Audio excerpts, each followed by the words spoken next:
Assalamualaikum warahmatullahi wabarakatuh. Bismillah, alhamdulillah, la haula wala quwata illa billah. Asyhadu an la ilaha illallah wa asyhadu anna Muhammadan abduhu wa rasuluh. Allahumma sholli ala Muhammad wa ala ali Muhammad. Rabbis rohli sodri wa yassirli amri wahlul datam lisani yafqahu qouli amma ba'du. Bapak Ibu rahimakumullah, tidak terasa hari ini kita sudah memasuki Ramadan yang ke-10 ya. Dan alhamdulillah Allah masih karuniakan kepada kita kesehatan dan kesempatan untuk menjalankan ibadah tanpa halangan suatu apa. Untuk itu marilah kita panjatkan syukur kehadiratnya. Sholawat serta salam semoga senantiasa tercurah kepada junjungan kita Nabi besar Muhammad SAW beserta keluarga, sahabatnya, dan pengikutnya yang setia menjalankan sunnah-sunnahnya, dan mudah-mudahan kita termasuk di dalamnya. Bapak Ibu yang dirahmati Allah, ada satu fenomena di bulan Ramadan di mana pada sebagian masyarakat dan mungkin termasuk kita, di mana anggaran belanja di bulan Ramadan lebih tinggi dibandingkan anggaran belanja di luar bulan Ramadan. Tanpa kita sadari, kita menjadi lebih boros, kita lebih konsumtif di bulan Ramadan ini.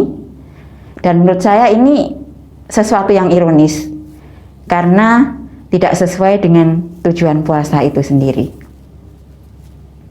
Untuk itu, izinkan dalam beberapa menit ke depan saya menyampaikan beberapa tips agar kita tidak berperilaku boros di bulan Ramadan ini.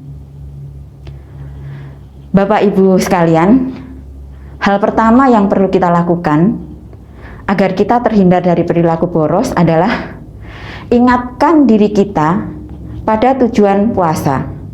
Sebagaimana Allah sampaikan dalam firman-Nya dalam Quran surat Al-Baqarah ayat 183. A'udzubillahi minasyaitonirrajim.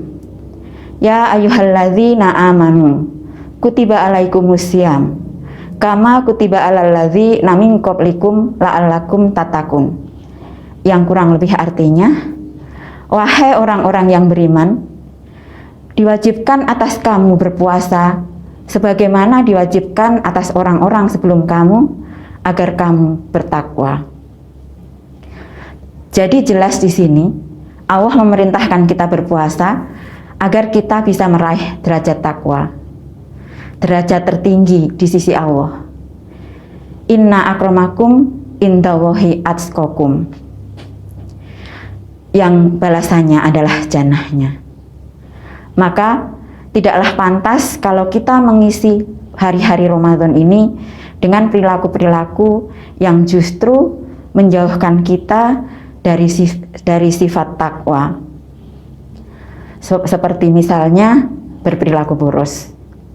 Allah telah memperingatkan kita tentang perilaku boros ini dalam Quran surat Al-Isra ayat 27. Innal mubadzirina kanu ikhwana sayatin wa kana syaitonu lirabbihi kafura. Sesungguhnya orang-orang yang pemboros itu adalah saudara setan, dan setan itu sangat ingkar kepada Tuhannya.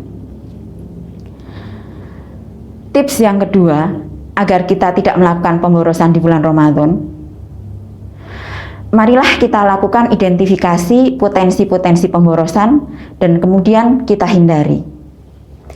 Banyak hal yang tanpa kita sadari membuat kita berlaku boros. Di antaranya, yang pertama adalah penyediaan makanan berbuka yang melebihi kebutuhan. Memang ketika siang hari semua makanan akan terasa lezat dan sangat menarik. Bahkan ada karikatur cairan pembersih kaca berwarna merah itu akan terlihat seperti sirup marjan yang begitu menggoda, begitu ya. Meskipun ketika sore hari makanan-makanan tersebut akan menjadi hal yang sangat biasa dan tidak menarik lagi. Apalagi kalau menjelang sore hari kita akan melihat di beberapa sudut kota ada deretan penjual makanan-makanan untuk berbuka dengan berbagai makanan yang begitu variatif, mulai dari minuman, makanan, dan juga lauk pauk. Sangat menarik dan harganya terjangkau. Nah, kalau tidak berhati-hati, kadang kita akan terpancing untuk membeli lebih banyak yang dibutuhkan oleh kita dan keluarga kita, dan ini berpotensi menjadi mubazir yang saudaranya setan tadi. Tentu kita semua tidak ada yang mau menjadi saudaranya setan ya, karena kita tahu bahwa setan akan menjadi bahan bakar di neraka. Akan lebih baik kalau kita memang tidak bisa menahan diri, akan lebih baik kita menyiapkan buka itu sendiri, atau lebih aman pesan di catering gizinya rumah sakit, begitu. Potensi pemborosan yang kedua adalah pembelian pakaian dan kelengkapan rumah tangga yang tidak sesuai kebutuhan. Biasa di saat-saat seperti ini kita akan terpancing untuk membeli barang-barang yang belum tentu itu sebenarnya adalah kebutuhan kita. Maka tipsnya, begitu dalam pikiran kita terbersit untuk membeli sesuatu, baju, kerudung, sepatu misalnya, maka sempatkan untuk membuka lemari pakaian kita. Amati pakaian kita yang ada di gantungan, lihat juga yang ada di tumpukan yang tertata rapi, dan jangan lupa lihat juga kontainer yang berisi pakaian-pakaian yang barangkali 3 atau 4 hari kita belum sempat setrika, begitu ya. Atau rak sepatu kalau kita ingin membeli sepatu. Kemudian tanyakan pada diri kita, tanyakan pada hati kecil kita. Kalau saya membeli sesuatu ini, benarkah ini memang kebutuhan saya, ataukah sebenarnya hanya keinginan? Maka hati kecil kita akan menjawab. Dan kalau jawabannya ini adalah kebutuhan, silahkan lanjutkan untuk beli. Tapi kalau jawaban hati kecil kita ini hanyalah keinginan, maka stop, tunda, dan batalkan. Tapi mungkin sudah menjadi sifat kita ya, kadang hati kecil sudah menjawab keinginan, kita masih tapi kan begitu, tapi kan begini. Nah, kalau sudah ada tapi begini, tetap tunda dan batalkan gitu. Karena selain boros dan temannya setan, ingat bahwa semua barang-barang, semua tumpukan barang-barang yang ada di rumah kita kelak harus kita pertanggungjawabkan dan akan dihisap. Potensi boros yang ketiga adalah penyediaan hidangan lebaran yang berlebihan. Saat ini masih pandemi dan bahkan pemerintah melarang untuk mudik. Tapi masih ada satu harapan kecil di hati kita, mudah-mudahan seiring jalannya Ramadan, pandemi akan berlalu dan kemudian kita bisa melakukan kegiatan Idul Fitri dengan silaturahminya secara normal seperti tahun-tahun sebelumnya. Nah, kalau ini terjadi, maka kita memang perlu menyediakan hidangan lebaran untuk menjamu dan menghormati tamu-tamu kita. Tapi sediakan secukupnya saja dan jangan berlebihan. Ada satu lagi potensi boros di bulan Ramadan, yaitu acara buka bersama. Sekarang masih pandemi, tapi saya melihat di beberapa tempat, di beberapa rumah makan sudah ada kelompok-kelompok yang menyelenggarakan acara buka bersama. Bolehlah sekali-sekali dengan catatan kalau tidak pandemi, tapi jangan terlalu sering. Kadang kita punya acaranya teman SD, acaranya teman SMP, teman SMA, teman kuliah bahkan, komunitas goes, komunitas yang lainnya. Nah, Kalau ini kita lakukan, hal ini justru tidak baik, karena ini akan mengurangi kesempatan kita berbuka bersama keluarga yang mestinya bisa menjadi family time yang berkualitas, yang bisa kita jadikan media untuk lebih mendekatkan hubungan antar anggota keluarga. Jadi selain boros juga tidak baik untuk keluarga, gitu ya. Apalagi ini pandemi, menurut saya lebih baik tidak usah kita ikuti acara buka bersama ini. Tips yang ketiga agar kita tidak terdorong untuk berlaku boros adalah jangan mudah tergoda dengan iming-iming diskon dan bonus belanja. Di saat-saat seperti ini, di beberapa pusat perbelanjaan kita akan melihat beberapa tawaran yang menggiurkan, sales up to 70% atau bahkan diskon sampai 90%, atau buy two get one free, dan begitu banyak program-program yang ditawarkan.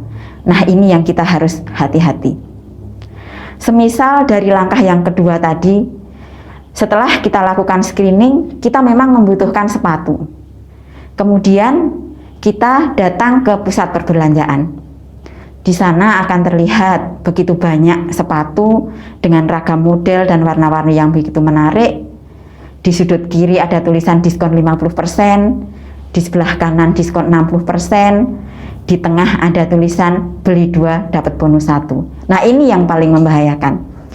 Terkadang kecerdasan matematika kita langsung muncul ini. Beli sepatu 1 pasang harganya 100.000. Kalau beli 2 berarti membayar 200.000. Tapi kita dapat 3 pasang. Kemudian kita hitung nih. 200.000 dibagi 3 ketemunya hanya 70.000, kurang sedikit. Murah banget ini, gitu ya. Kemudian kita pilih. Akhirnya kita pulang membawa 3 pasang sepatu. Sekilas nampak murah, tapi sebenarnya ini pemborosan. Karena sebenarnya kita kan hanya butuh sepasang sepatu yang cukup kita beli dengan uang 100.000. Tapi kemudian kita terpancing untuk mengeluarkan uang 200.000. Meskipun kita dapat 3, tapi yang 2 sebenarnya adalah keinginan, bukan kebutuhan. Nah, hal-hal seperti ini yang kita harus hati-hati. Apalagi sekarang akses belanja melalui internet, gitu ya, online sangat mudah. Dengan begitu program-programnya yang sangat menarik, begitu kita buka aplikasi, pencet, buy, begitu ya, bayar lewat transfer atau COD, maka kalau kita tidak hati-hati, maka tidak akan terkontrol. Kemudian tips yang keempat dari saya yang terakhir, last but not least, begitu ya. Alangkah lebih baiknya kalau kita bisa membuat rencana anggaran belanja, rencana anggaran pendapatan dan belanja ya, RAPBRL, rencana anggaran pendapatan dan belanja untuk Ramadan dan Lebaran, gitu ya. Kita tuliskan di pos pendapatan apa saja kemungkinan pendapatan yang akan kita terima di bulan ini, apa saja macamnya, berapa besarnya. Kemudian kita tuliskan kebutuhan-kebutuhan kita, apa saja macamnya, berapa besarnya. Usahakan minimal balance. Syukur-syukur masih ada saldo. Karena kehidupan tidak berhenti sampai Lebaran. Pasca Lebaran pasti banyak kebutuhan yang harus kita penuhi. Oh iya, di bulan Ramadan biasanya perusahaan-perusahaan akan membagikan THR, tunjangan hari raya. Jadi di pos pendapatan bisa kita masukkan tambahan pos THR ini. Ingat, kuncinya adalah minimal balance. Syukur-syukur ada saldo, gitu. Sehingga pasca Lebaran kita masih bisa hidup dengan wajar, gitu ya. Tentang THR ini, beberapa hari yang lalu saya membaca artikel bahwa THR adalah sedekah dari perusahaan kepada karyawannya, di mana kemudian karyawan sebaiknya membalas sedekah ini dalam bentuk peningkatan produktivitas kerja. Sehingga di situ akan ada proses take and give begitu. Nah, dan kita juga tidak masuk kriteria dari orang-orang yang Allah sebutkan dalam Quran surat Al-Mutaffifin ayat 1 sampai 3, yang kurang lebih di situ disebutkan ada orang-orang yang masuk kelompok yang ketika dia menerima, dia pengen takarannya penuh, tapi ketika dia memberi, dia mengurangi takarannya.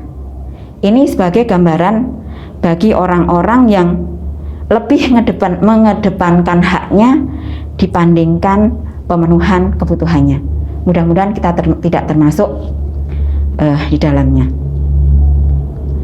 Tapi ada satu pos belanja yang boleh kita perbesar atau bahkan harus kita tingkatkan di bulan Ramadan, yaitu belanja untuk kehidupan akhirat kita. Kita tingkatkan infak kita tingkatkan sedekah kita siapkan zakat kita, baik zakat fitrah maupun zakat mal apabila telah mencapai nisabnya. Bukankah Allah telah janjikan akan melipat gandakan pahala untuk ibadah-ibadah yang kita lakukan di bulan Ramadan? Mudah-mudahan Allah mudahkan kita meraihnya. Barangkali demikian tips-tips yang bisa saya sampaikan. Mudah-mudahan bermanfaat, utamanya untuk diri saya sendiri dan juga barangkali untuk Bapak Ibu sekalian, sehingga kita tidak termasuk orang-orang yang berlebihan yang Allah ingatkan dalam firman-Nya di Quran surat Al-A'raf ayat 31, bahwa Allah tidak menyukai orang-orang yang berlebih-lebihan. Demikian, mohon maaf bila ada salah. Billahi taufik wal hidayah. Wassalamualaikum warahmatullahi wabarakatuh.